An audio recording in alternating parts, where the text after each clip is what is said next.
connected? Yes. So today I'm going to teach you duodenum. Right now what you're seeing here, this is a specimen of duodenum. You can see that it's nearly a C-shaped structure. That's duodenum. It is in continuation with the pyloric end of the stomach. Then it continues down as a jejunum, then ileum, and up to the ileocecal junction. That is the length of the small intestine.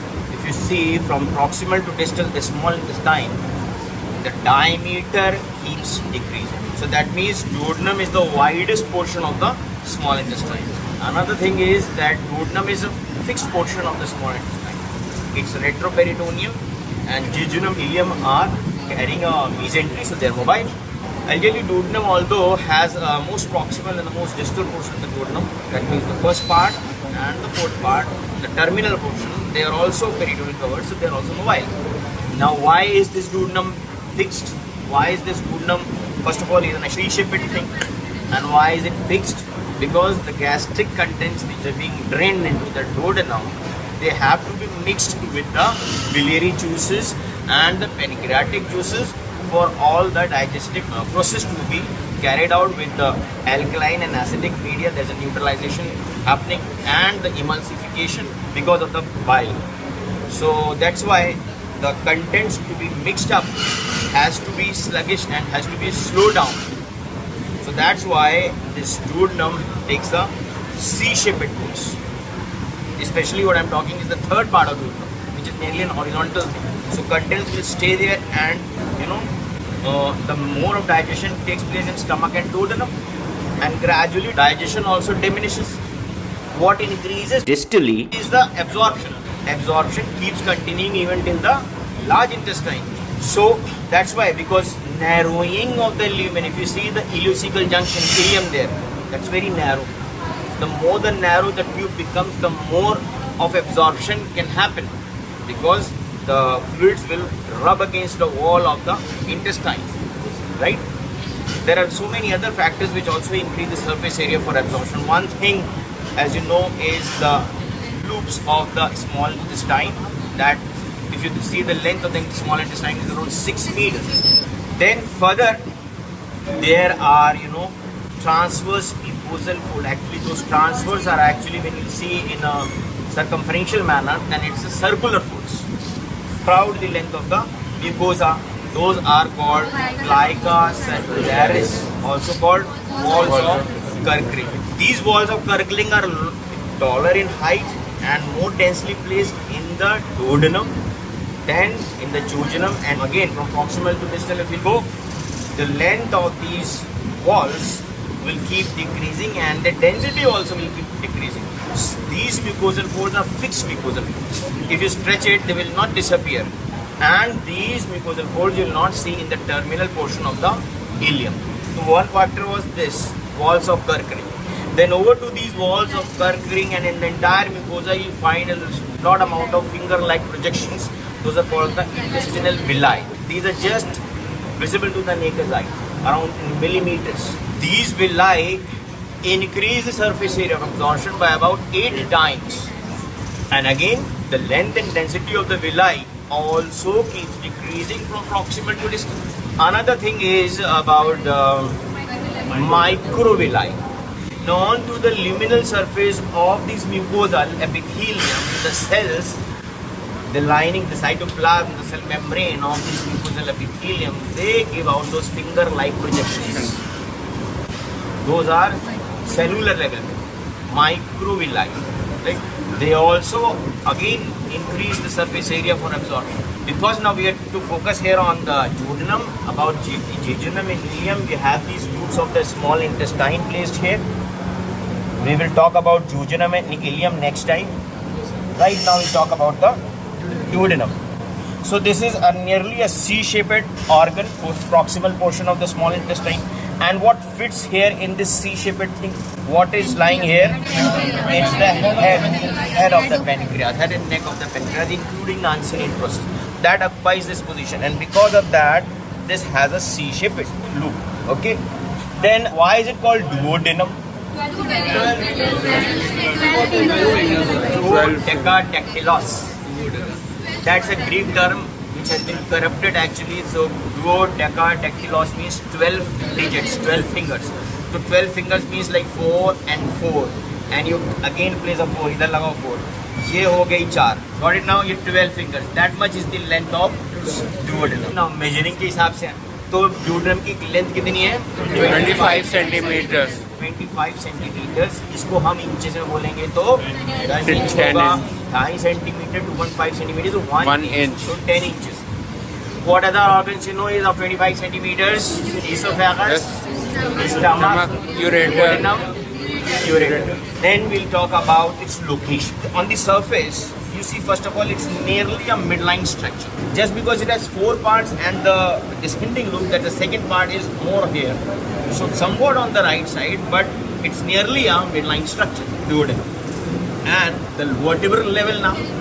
So remember, the way to learn is like if you remember the transpyloric plane, everybody knows that passes through the lower under the L1 vertebrae, transpyloric. That means pylorus वहाँ पे होगा. But remember pylorus का जो continuation है, that's the first part of duodenum. That is not like transversely or horizontally directed to the right. Rather, it is directed backwards and upwards. This is the first part of the duodenum. This is the second part of the duodenum. This is the horizontal or the third part of the duodenum, and the fourth part, right? So we're talking about this part. How does it continues with the pyloric at L1 lower border में pylorus था. Now it goes upwards and backwards. So what will be the vertebral level of first part? That will be just simply L1 vertebra. It lies opposite to L1 vertebra. It is about 5 centimeters, which is 2 inches. Then it has a flexure, and with that it descends down. That's the second part now. The second part will actually cross L1, L2 and will reach opposite L3 vertebra. Total duodenum actually जो है वो L1, L2, L3 के सामने. So this one, the second part, which is on the right side of the spine of L1, L2, L3, it descends down here. And then you have another flexure from there. This one, the second one, is having a length of about 7.5 centimeters, which is equal to 3 inches. फिर है horizontal portion. ये horizontal portion जो है right side of the spine से left side of the spine जाएगा. It will cross the spine. और वो vertebra कौन सा होगा? 3. It crosses in front of L3 from the right side to the left side. It is horizontal, but slightly it is elevated on the left side. The reason, you know, there is a ligament of Treac. I'll tell you about that. And it's the longest portion of the duodenum. How much is it? 10 centimeters. 10 centimeters. 10 centimeters is 4 inches. Then the fourth portion, this ascends upwards and forwards. Remember, important point. This ascends upwards and forwards because now the jejunal loops will be carried in front. Then it's the smallest portion. It is around how much? 1.5 centimeter is equal to 1. That will be opposite to the third vertebra, L3, and reaching to the lower portion of L2. Right? That is the fourth part of the duodenum. So once again, the measurements also, because the MCQs asked from this, 5 centimeter, 7.5 centimeter, 10 centimeter and 2.5. बड़ा आसान है. देखना भैया, horizontal 10 हो गया. इधर की दोनों लिप्स मिला ली 10, 7.5 और 2.5. सिर्फ जो बचता है वो 5 ऊपर का. ठीक. और इंचेस वाइज अगर बात करें 2, 3, 4, तो ये तो इसके पार्ट्स हो.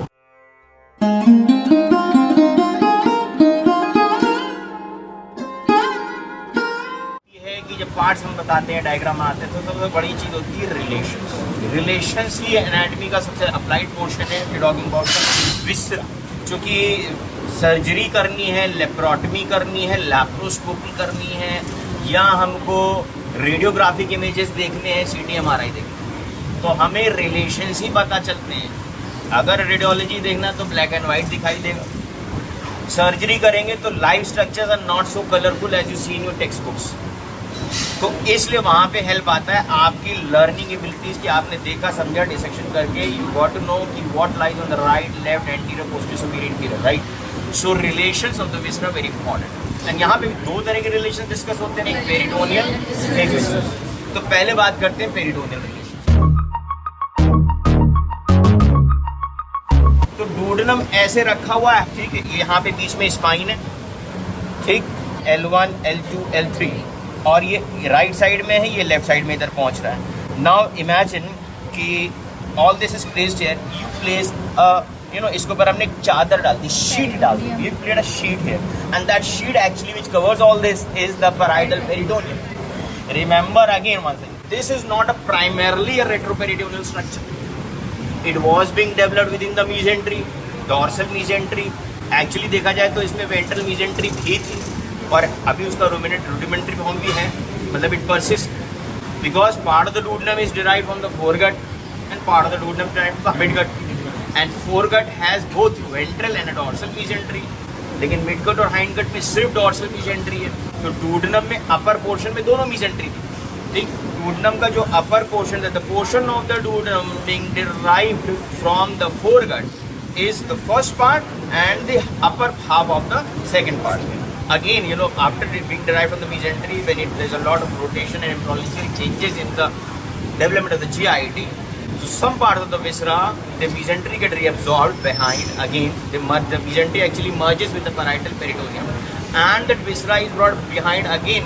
That's a secondary to peritoneal organ. Such organs are the duodenum, ascending colon, descending colon, and the rectum. तो अब क्या है कि ये सब चीज़ तो पेरिटोनियम कवर्ड होगी. सो यानी कि सारे पार्ट्स ऑफ डूोडेनम का एंटीरियर रिलेशन हो गया parietal peritoneum, except the first part का प्रॉक्सिमल पोर्शन. इसका हाफ डिवाइड कर लो, 5 सेंटीमीटर था तो 2.5 centimetre, that is 1 inch. So 1 inch of the first part of the duodenum is covered by peritoneum and that will be mobile, and that part of the peritoneum is called hepatoduodenal fold ligament, which is in continuation with the gastrohepatic ligament. Together they form the lesser omentum. So hepatoduodenal ligament is the lower end of the lesser omentum, which carries the portal vein, bile duct, and the hepatic artery, and that forms the actually the roof or the opening. Below to that is foramen of Benson's, and gripping that is called Pringles maneuver. Gripping the lower part of the lesser omentum between index and thumb is Pringles maneuver. You know that. वो उसको use करते हैं हम अगर hepatic resection करना है तो bleeding रोकने. Terminal portion of the fourth part का भी हाफ ले लेते हैं. फोर्थ पार्ट था कितना, 2.5 सेंटीमीटर 1 इंच, उसका हाफ ले लो यानी कि 0.5 inches. That also will be covered by peritoneum because that is in continuation with the duodenojejunal flexure. वहाँ पे left end of the root of mesentery है. Root of mesentery use in an oblique line होती है, oblique fold of peritoneum है, जिसका left and इधर आएगा डूोडेनोजेजुनल junction पे और राइट एंड इल्यूसिकल पे होता है. तो जो फोल्ड होता है पैराइटल का, एक इधर से ऑब्लिक फोल्ड जाता है, वो mesentery बनाता है. एंड वो फोल्ड जो है 15 सेंटीमीटर 15 सेंटीमीटर नियर अबाउट का होता है, जो कि आगे फैल के पूरा जेजुनल इलियम को कवर करता है लाइक अ स्कर्ट. और लेंथ कितनी होती है 6 मीटर. 15 सेंटीमीटर से वो फैल 6 मीटर्स की इंटेस्टाइनल लूप को कवर करता है. That's mesentery. ये दिख रहा है ना येलो कलर का, जब बात ही कर रहे हैं, let me tell you this yellow colour thing you finding along the loops, जिसमें ये लूप सारे बंधे हुए हैं. This is all the mesentery. This is called the mesentery. Will talk about it some time later on. लेकिन इसके बावजूद there is sudden portion of the duodenum which is still not covered by peritoneum in between. The reason is because of fold of peritoneum.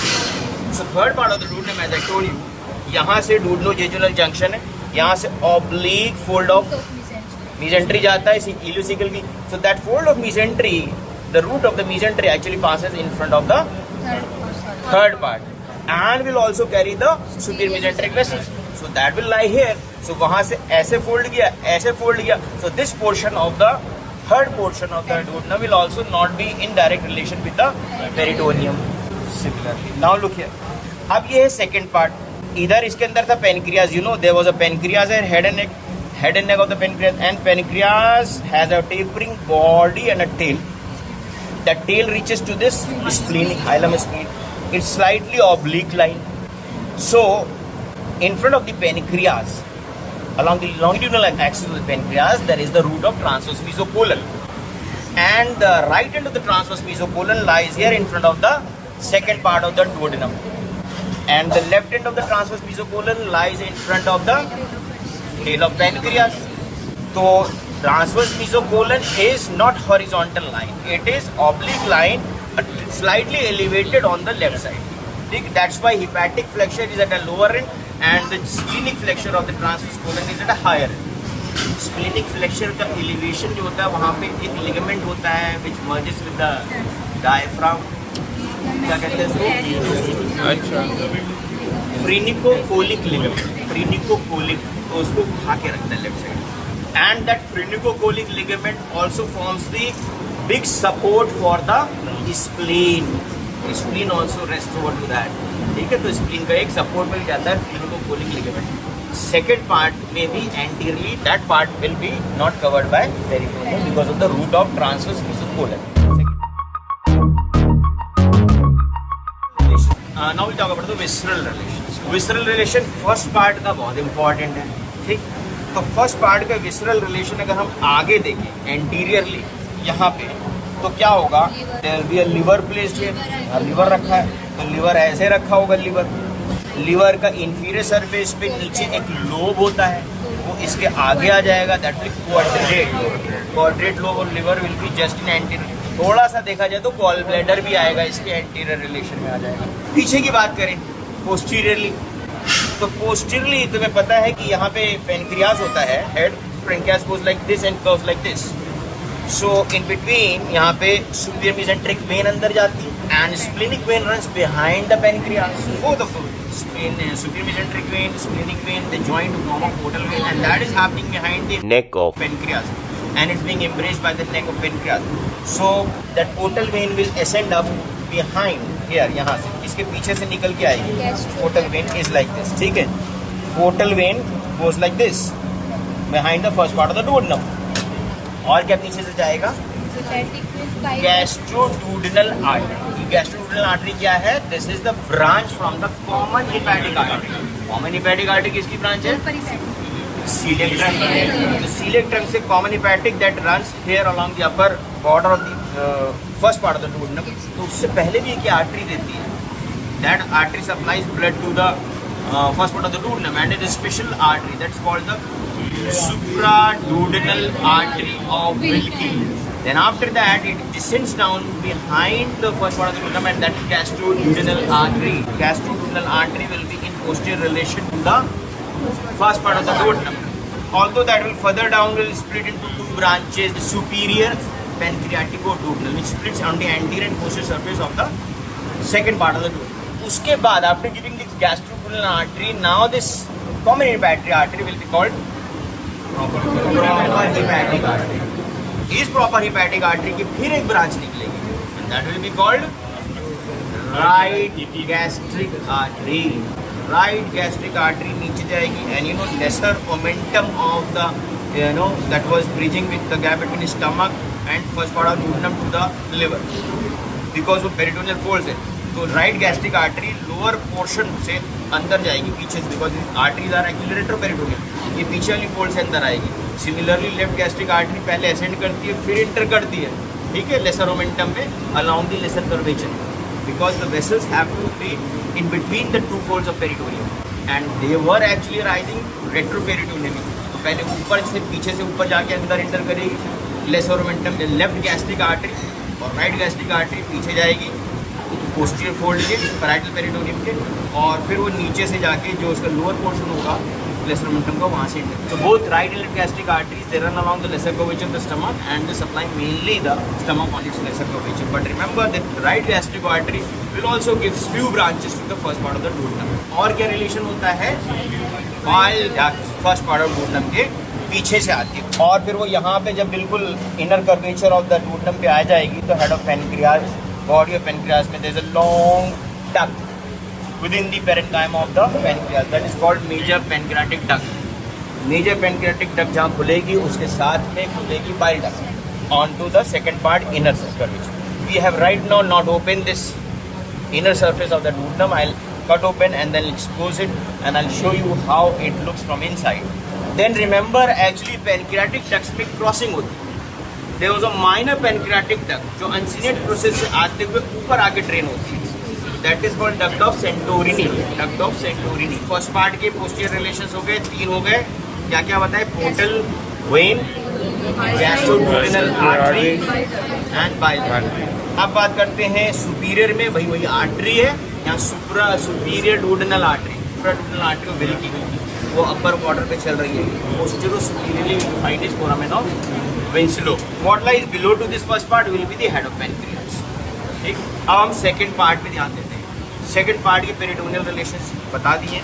Second part के visceral relation अगर हम देखें तो what lies anterior again right lobe of the liver इसको cover करेगा, gall bladder आ जाएगा, है ना, ट्रांसवर्स मीसोकोलन भी इसके एंटीरियर ले जाएगा, थोड़ा सा लूप्स ऑफ जेजुनम भी इसके ऊपर आ जाएंगे बिकॉज डोडनम फिक्स्ड है ना पीछे की तरफ, तो सारा loops of intestine is resting over to that, right. Posterior relations of the second part में अगर देखें तो यहाँ पे ये स्पाइन के दोनों साइड है ना, ये L1 L2 L3 के साइड में रखा हुआ है, तो भाई इंफीरियर वेना कावा होता है इसका पीछे, और इधर ही रखी है किडनी, तो भाई किडनी का जो मीडियल सरफेस एंटेरोमीडियल सरफेस है वो इसके पीछे आ जाएगा। फिर भाई रीनल वेन भी आ जाएगी, लेफ्ट रीनल वेन, उसी के पीछे लेफ्ट रीनल आर्टरी होती है वो भी इसके पोस्टीरियर रिलेशन में आ जाएगी, और सब कुछ रखा कि इस पे है बेड क्या है, सॉस मेजर भी पीछे आ जाएगा, ठीक है।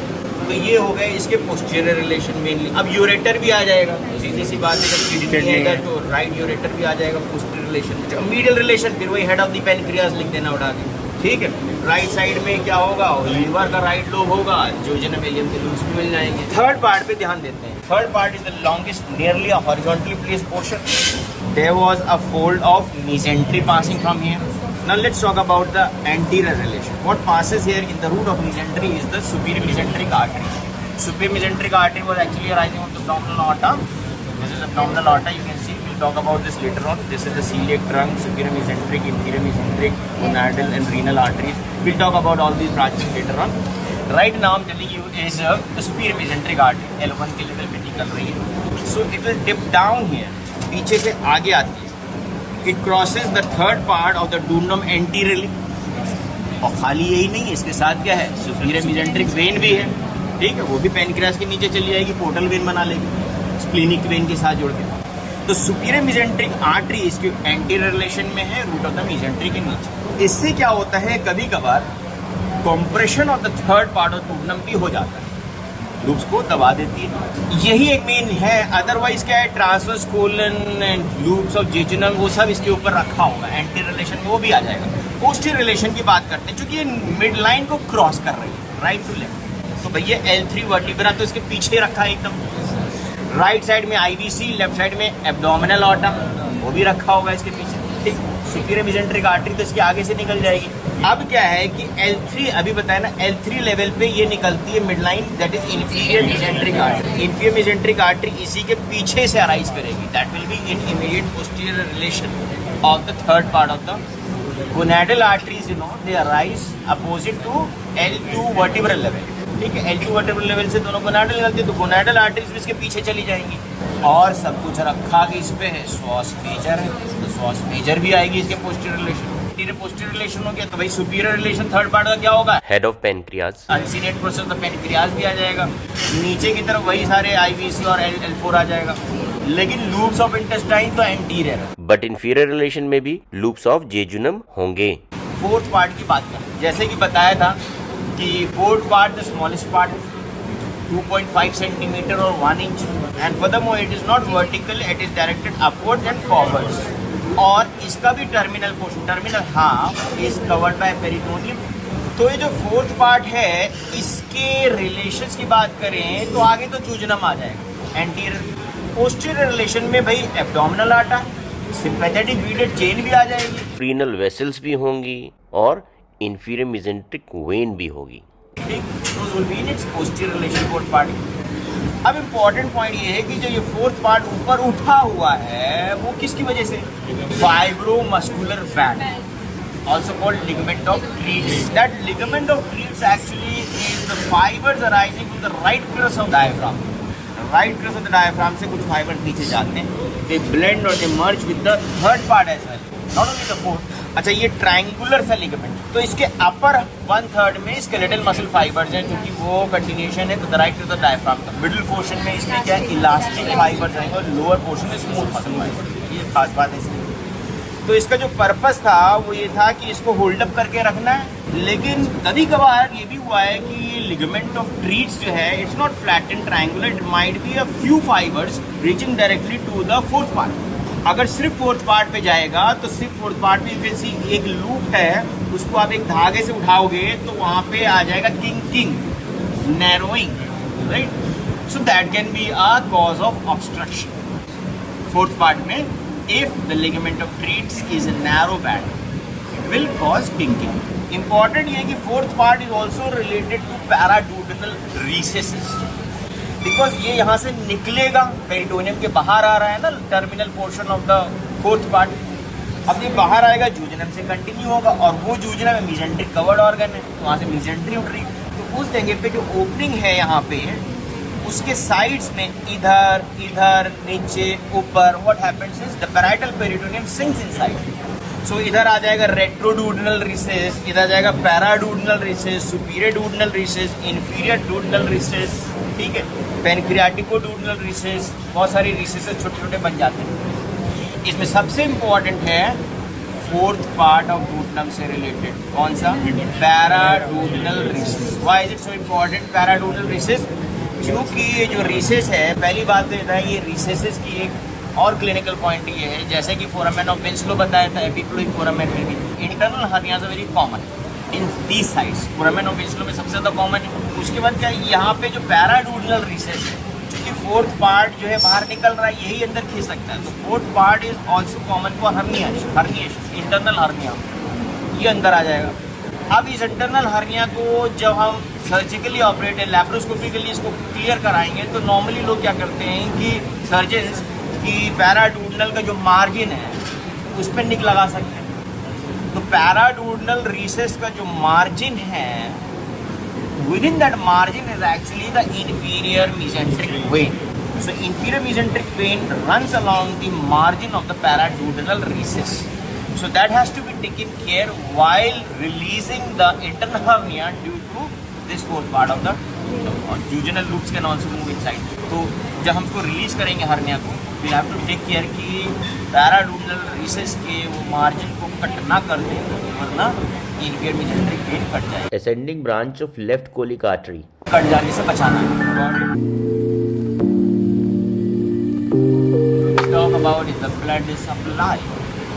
ठीक, पूरा जो 15 नंबर का क्वेश्चन आएगा तो कहानी वैसे ही लिखनी है, हेडिंग डालोगे, क्रॉस स्ट्रक्चर की डिस्क्रिप्शन दोगे, पार्ट्स बताओगे, लेंथ बताओगे और उसकी लोकेशन बताओगे पहले पूरे की, फिर उसके बाद तुम एक एक पार्ट के अलग अलग पेरिटोनियल वेसल रिलेशंस बता दिए। अब आएगी हेडिंग तुम्हारी आर्टीरियल सप्लाई। ठीक, तो मेजर सप्लाई अगर दूर दूर से लेकर ब्रॉडर स्पेक्ट्रम देखें तो major supply of the duodenum is by superior and inferior pancreaticoduodenal arteries. Superior pancreaticoduodenal arteries upper 1.5 portion को सप्लाई करेगी, first part, and the upper half of the second part up till the foregut. inferior pancreaticoduodenal lower portion of the duodenum को supply करेगी. superior pancreaticoduodenal में blood कहाँ से आ रहा है? Coeliac trunk से. inferior pancreaticoduodenal में कहाँ से आ रहा है? superior mesenteric, because superior mesenteric is a branch for the structure derived from the midgut. Okay. और मिडकट जंक्शन वहीं पे होता है जहाँ बिलियरी डक्ट्स खुलती हैं, पेनक्रियाटिक डक्ट, वहाँ पे एम्पुल ऑफ वाटर जहाँ होता है.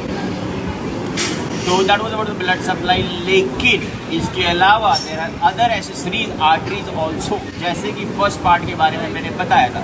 फर्स्ट पार्ट के ऊपर एक आर्टरी चल रही थी, सुप्राडूडनल आर्टरी ऑफ विल्की, साथ साथ राइट गैस्ट्रिक आर्टरी उसके ऊपर चलेगी, वो भी ब्रांचेस दे देगी. कुछ ब्रांचेस राइट गैस्ट्रोएपिक्लोइक आर्टरी भी दे देगी. गैस्ट्रोडूडेनल आर्टरी जो फर्स्ट पार्ट के पीछे से जा रही है वो भी दे देगी. ये एडजॉइनिंग आर्टरी जब भी कोई विसरा से टच करके जाती है तो थोड़ी बहुत माइन्यूट ब्रांचेस ब्लड सप्लाई दे देती है. फर्स्ट पार्ट की ब्लड सप्लाई हो गई, बाकी तुम्हें पता ही. And remember that anastomosis, that blood vessels actually they are running here along to the inner curvature of the duodenum. इसकी वजह से अगर आप देखो यहाँ पे हमने ये निकाला है, तो the anti mesenteric border, actually mesenteric होती नहीं है तो वी कैन नॉट से anti mesenteric border, but you can say that the outer border, outer curvature of the duodenum is smooth. ठीक, यहाँ पे स्मूथ है, but inner curvature even after dissection देख लो काफ़ी रफ सा आ रहा है. इसको फील भी करोगे, और अगर बहुत ध्यान से देखोगे तो इसमें बहुत सारी माइन्यूट वेसल्स भी कट रही है ना, because those blood vessels they are running along the inner curvature of the duodenum, और वहीं से वो अपनी ब्रांचेस देती है. ठीक, एंड ब्रांचेस का पैटर्न वही होगा, vasa recta reaches there and then encircles the gut loop.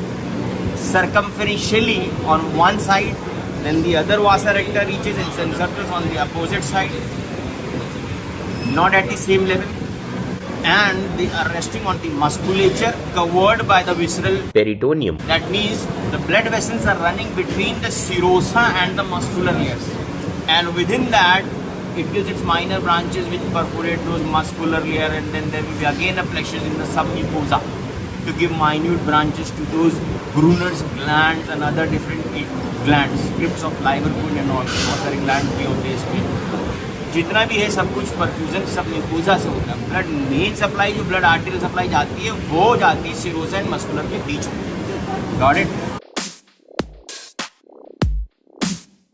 Then we talk about venous drainage. Venous drainage की क्या बात है भाई, जितनी नाम लिए हैं वेन्स आर्टरीज के वही वेन सारे नाम वेन्स के हैं। अल्टीमेटली आपको ये बताना है ये ड्रेन किस में होती हैं। तो भाई डोडनम का major venous drainage superior mesenteric vein में होगा। थोड़ा पोर्शन जो है इसका किस में ड्रेन हो जाएगा, स्प्लेनिक वेन में ड्रेन हो जाएगा, ठीक। और थोड़ा सा पोर्शन पोर्टल वेन में जाएगा, राइट गैस्ट्रिक वेन हो जाएगी, राइट गैस्ट्रिक एपिक्लोइक हो जाएगी। तो इन शॉर्ट आपका venous drainage of the duodenum 3 when में जाएगा, superior mesenteric when, splenic when, portal vein. तो लिम्फेटिक ड्रेनेज इसमें जो होता है ये along the lesser curvature Of duodenum. होता है। इनके लॉन्ग द लेसर कर्वेचर क्या होता है, पैनक्रियाटिको डूडनल लिम्फ नोड्स, पैनक्रियाटिको डूडनल लिम्फ नोड्स में लिम्फेटिक ड्रेनेज हो रहा है इसमें। अब ये पैनक्रियाटिको डूडनल से 2 रास्ते हैं इफ्रेंट्स के, या तो वो नीचे उतरे या ऊपर उड़े।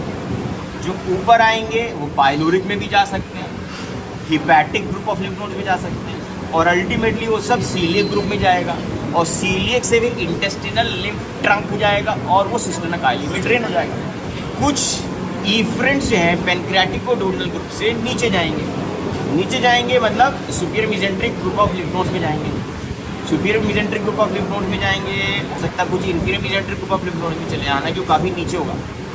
और superior mesenteric group of lymph node से फिर क्या होगा, वो किसमें मिल जाएंगे, वही इंटेस्टिनल लिम्फ ट्रंक में मिल जाएंगे, ठीक।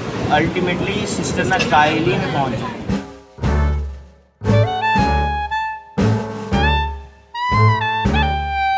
अच्छा, तो ये हो गया लिम्फेटिक ड्रेनेज भी हो गया। अब क्या बचता है, नर्व सप्लाई।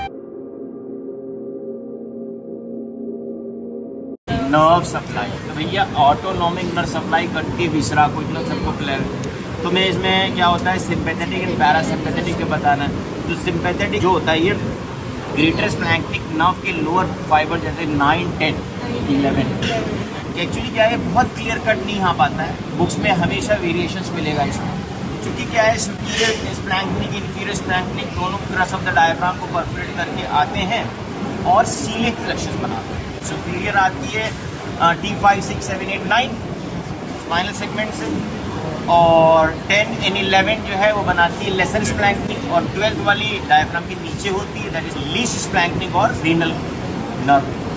तो ये सारी नर्व जो है जब सीलिक प्लेक्सस बनाती हैं, ultimately the sympathetic fibres which innervate this duodenum, they will obviously be running along those blood vessels, especially the arteries के साथ पहुँचेंगे। तो अब इनका काम क्या होता है सिंपैथेटिक का, पहली चीज़ तो सेंसरी फाइबर्स भी होते हैं, एफरेंट्स भी होते हैं, और क्या होता है ये पेरिस्टालिसिस को इनहिबिटरी फाइबर्स भी दिए जाते हैं। लेकिन पेरिस्टालिसिस बेसिकली जो है वो parasympathetic, both vagus also joins the plexus coeliac plexus, coeliac plexus से पैरासिम्पैथेटिक फाइबर भी पहुँचेंगे। वो क्या करेंगे, वो पेरिस्टालिटिक वेव्स बनाएंगे, ठीक। और एक दूसरा बड़ा काम करेंगे सिक्रीटोमोटर, सारा इंजाइमेटिक सिक्रीशन जो करवा रहा है ये वेगस का काम है, ठीक। म्यूकोसल सिक्रीशन इंजाइमेटिक है ना, तो parasympathetic secretomotor as well as motor for the peristalsis, ठीक। अब ये सब चीज़ें जो हैं नर्व जो हैं ऑब्वियसली वेसल्स के ऊपर चढ़ के जाती हैं, that means they also reach in between serosa and muscular layer, वहाँ से ही अंदर जाएंगी within the muscular layer, और within the muscular layer में इनको मिलेंगे माइंट्रिक प्लेक्सस और बैक्स प्लेक्सस कहते हैं, और फिर अंदर जाएंगे सबम्यूकोसा में उनको मिलेंगे मीजनस प्लेक्सस। ये क्या है एंटेरिक नर्वस सिस्टम का पार्ट है, इनको कम्युनिकेट करने के लिए you have interstitial cells of Cajal है ना। तो कहीं ना कहीं autonomic nervous system enteric nervous system से मिलता है with the help of interstitial cells of Cajal. तो ये पूरा patterned way of peristaltic waves कराती रहती है enteric nervous system. So that was about the nervous system also. अब रह जाता है हाँ इंटरनल स्ट्रक्चर। एक चीज होती है barium swallow, barium meal, barium follow through. Barium swallow हम लेते हैं जब magnesium containing dyes, that's radiopaque dyes, तो हमारा ईसोफेगस अल्सर्स वगैरह ईसोफेजल वेरिसेस कार्सिनोमा देखने की। बेरियम मील में क्या देखेगा, स्टमक के अंदर पाइलोरिक एंड तक का देखते हैं, तो स्टमक कोई ulcers वल्सर्स carcinoma and all.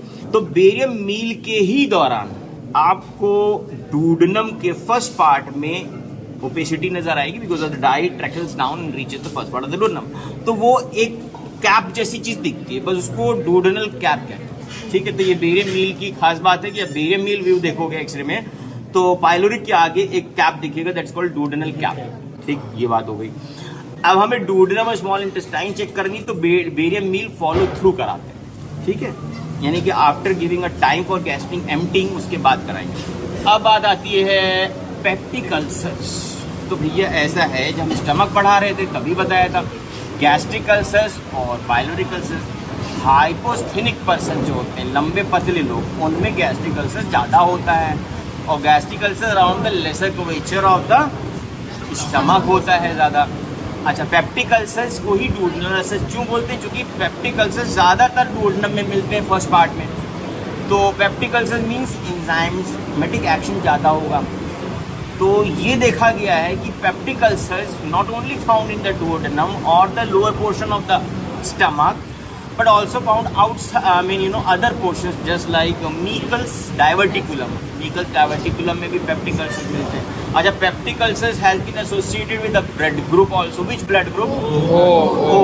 People with O blood group में पेप्टिक अल्सर्स ज़्यादा होते हैं। उसके अलावा देख के भी एक चीज़ लगेगा कि people who are slim trim and people who are actually very active and very confused and very anxious state of mind में रहते हैं और बहुत ही जैसे कहते हैं कि ओवर थिंकिंग टाइप ऑफ लोग होते हैं, always in state of anxiety and fighting within इनसेल्फ, है ना, डाउट वाली सिचुएशन में रहते हैं, परेशान आत्मा जिसे कहते हैं, है ना।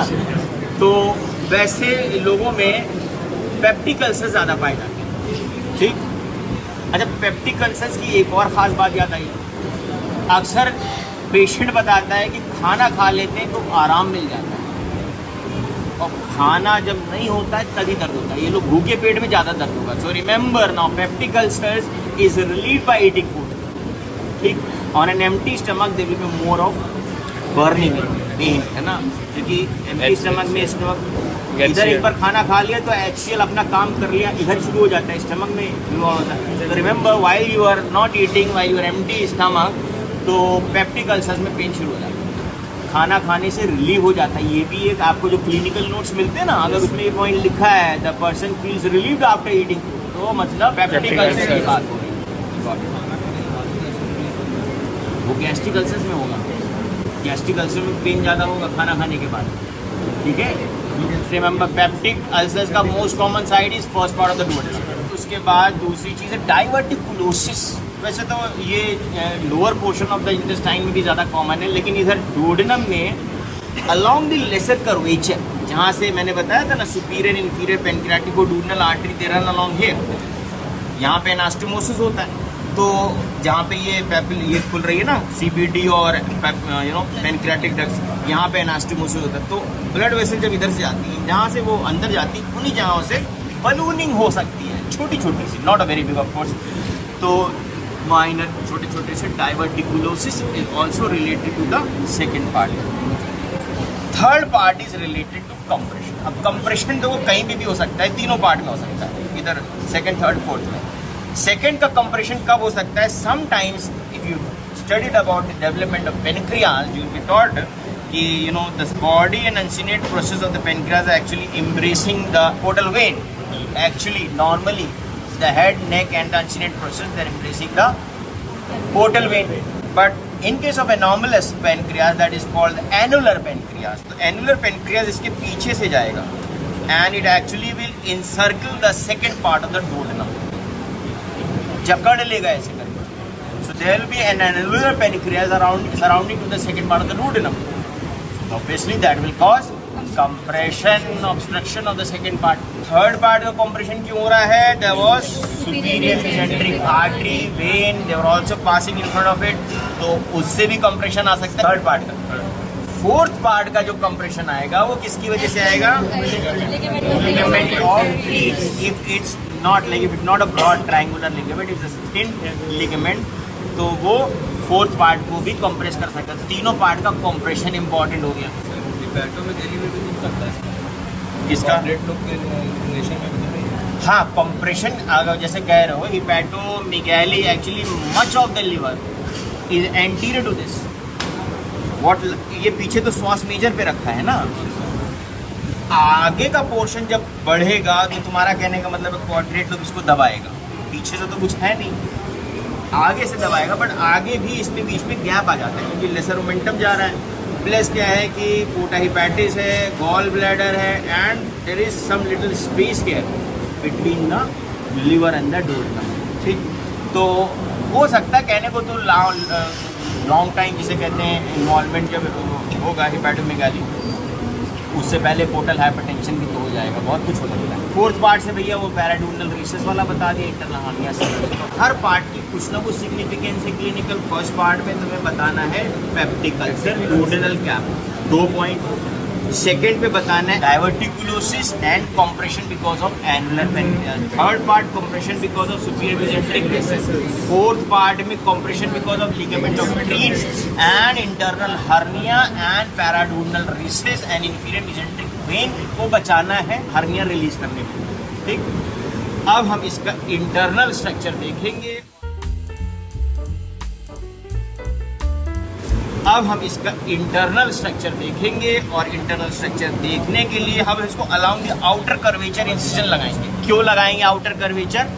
ताकि हमें मेजर एंड माइनर पैपिले दिख जाएं. इधर से लगाएंगे, मेजर माइनर पैपिले बीच में आ जाएंगे. ठीक है, और जैसे तुम कुछ बताना चाह रही, हाँ, फिर इधर एक लॉन्गिट्यूडनल म्यूकोजल फोल्ड है वो दिखा देंगे. तो अब हम इसको लगाते हैं आउटर कर्वेचर पे ऐसे.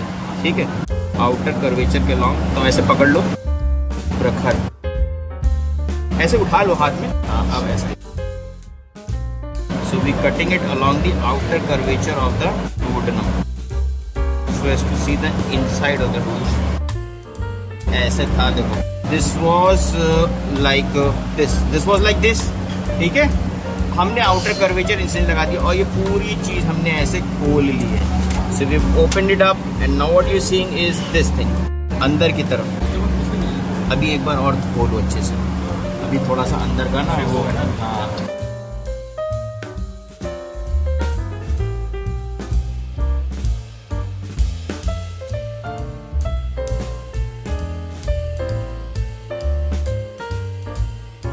तो हमने इसको जब खोला है अंदर से, we have opened it up. So what you're seeing here after opening the duodenum, this is how you find it inside. ठीक है, these are the transverse circular mucosal folds और ये upper part of the duodenum में ज़्यादा prominent दिख रही हैं. ठीक है, और देखो इसको हम खींच रहे हैं. So even after being stretched, these mucosal folds they do not disappear. The reason is these are fixed mucosal folds. There are several such other small mucosal folds जो कि stretchingly clear हो जाते हैं. ठीक है, जैसे लार्ज इंटेस्टाइन में भी कुछ मिलेंगे फोल्ड्स, उनको स्ट्रेच करोगे तो डिसअपियर. लेकिन ये प्लाइका सर्कुलैर्स कहते हैं या इनको वॉल्स ऑफ कर्करिंग कहते हैं. ठीक है, तो ये भी एब्जॉर्प्शन बढ़ाते हैं एंड प्रोपल्शन ऑफ फूड को स्लो डाउन कराते हैं. लेकिन एक और चीज़ तुमने नोटिस करी कि ये plica circulares as you moving down distally ये कम होते जाएंगे. ठीक है, और फिर जूजनम तक तो रहते हैं, जूजनम तक, बट जुवनल के डिस्टल पोर्शन से इलियम में जाएंगे काफ़ी कम हो जाते हैं. ओके, सो ये ट्रांसवर्स म्यूकोजल फोल्ड्स हैं प्लाइका सर्कुलर्स. ये जो इनर साइड है, इस पे इनर साइड में एक्चुअली मुझे जो लग रहा है कि इसमें थोड़ा स्ट्रक्चर बन गया है. स्ट्रक्चर हो जाने की वजह से ये पूरा खुल नहीं रहा है. अभी इसमें अभी स्पेस है खुलने की. और अगर हम यहाँ पे देखें, हाँ, ये दिख रहा है भाई, ये दिख रहा है, ये है पैपिला, जहाँ से ये डक्स खुल रही हैं,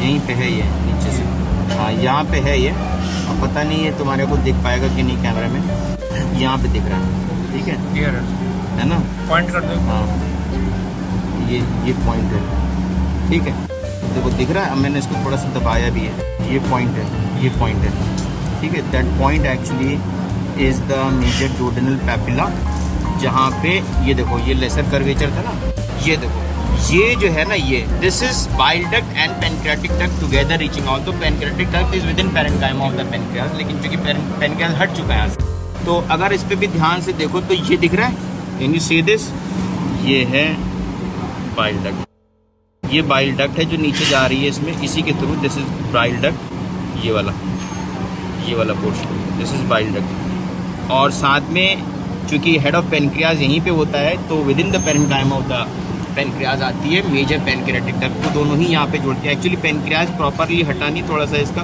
फ्रेजाइल टिश्यू होता है, तो देख रहे हो ना, ये अभी टिश्यूज हटे नहीं है पेनक्रियाज का, ये उसको और क्लीन करोगे तो ये जो डक्ट जा रही है ये साफ दिखाई देगी। Let me tell you some important points about this papilla. You know, यहाँ से pyloric end of the stomach से अराउंड 8 to 10 सेंटीमीटर नीचे अलॉन्ग द लेसर कर्वेचर मिलेगा मेजर डोडल, और थोड़ा सा 2 सेंटीमीटर ऊपर 6 से 8 सेंटीमीटर यहाँ में मिलेगा माइनर डोडल पैपिला, ठीक। माइनर डोडल पैपिला में एसेसिल पेनक्रियाटिक डक्ट, डक्ट ऑफ सेंटेरोनिक होता है जो इंसिनेट प्रोसेस से आ रही है, क्रॉस करके आती है दोनों डक्ट, ओके। अब इसको अगर और ध्यान से देखो, इसमें क्या है, वेलवेटी दिखेगा। वेलवेटी क्यों दिख रहा है? Because there are abundant amount of villi here. अब villi are barely visible to the naked eye, the reason is बहुत स्मॉल होते हैं, 1 मिलीमीटर से भी कम छोटे छोटे से होते हैं, बट एक्चुअली हम डूडनम देख रहे हैं, तो duodenum, jejunum, ileum as you go from proximal to distal, the length and the density of villi keeps decreasing. तो डूडनम में तो अच्छे खासे बड़े बड़े विलाई दिखते हैं। These villi actually increase the surface area of absorption by about 8 times, and on to this surface again there will be microvilli, ठीक। प्लस इस पे क्या होता है, डूडनम का हिस्टोलॉजिकल सेक्शन का एक आइडेंटिफाइंग फीचर होता है, that is called, like if you see a slide of a duodenum, कहने के लिए कोई कहे नहीं दिस इज जिचुनम, कोई कहे ileum, how will you like argue that this is only duodenum? What is the peculiar point for identifying duodenum? Brunner's gland. Remember, Brunner's gland are compound tubulo-alveolar glands present in the submucosa of the duodenum, ठीक है, mucosecreting gland, ये एक peculiar feature है duodenum, ठीक। और small intestine means if you go from jejunum towards the ileum, the more distal you go towards the small intestine यानी ileum की तरफ, तो वहाँ पे pairs patches एक identifying features हो जाते हैं। Those are aggregates of lymphoid follicles, बड़े हो जाते हैं काफ़ी, around 5 centimeters even more, along the longitudinal axis along the anti-mesenteric border। याद आ रहा है कौन सा, साल्मोनेला टाइफी, उसको खा जाता है, इन्फेक्शन कर देता है, तो अल्सर बनता है, longitudinal ulcer along to the anti-mesenteric border। और उससे जो लिम्फेटिक सर्कम्फरेंशियली ड्रेन करते हैं, वो लिम्फेटिक्स जो है जो drain these Peyer's and the aggregates of lymphocytes circumferentially, ये ट्रांसवर्सली चलते हैं along to the musculature of this small intestine, submucosa में चलते हैं पहले, फिर बाहर निकल आते हैं, मेसेंटेरिक बॉर्डर में निकलते हैं। सो लिम्फेटिक वेसल्स में इन्फेक्शन कौन कराता है, which mycobacterium tuberculosis invade those lymphatics, they reside there. So there will be ulceration formed by the mycobacterium tuberculosis. Those ulcers will be transverse ulcers. Tubercular ulcers are transverse ulcers. And फिर इसमें healing होती है, healing में callus tissue बनता है, scarring होती है, collagen बनता है, उससे आती है कंस्ट्रिक्शन, नैरोइंग हो जाती है उसकी वजह से। ट्यूबरकुलर अल्सर्स हील तो हो जाएंगे, ATT लेना पड़ेगा, डॉट रिजिंग फॉलो करना पड़ेगा 9 महीना एटलीस्ट, उसके बाद जो है जब अब ये हीलिंग हो जाएगी तो ये सिकुड़ जाएगा, फिर उसके बाद आपको resection of that segment of the loop कराना पड़ेगा। अगर ऑब्स्ट्रक्शन आ रहा है इधर से काट के जोड़ना पड़ेगा, ठीक। तो भैया ये ट्यूबरकुलर अल्सर्स है, transverse ulcers and typhoid ulcers और लॉन्गिट्यूडनल अल्सर्स, ठीक, ये भी रट लेना है। ज़ाइमोजेन सेल्स होंगे, म्यूकस सेल्स होंगे, ये सारे इसमें अच्छे बात है। सो हो गया।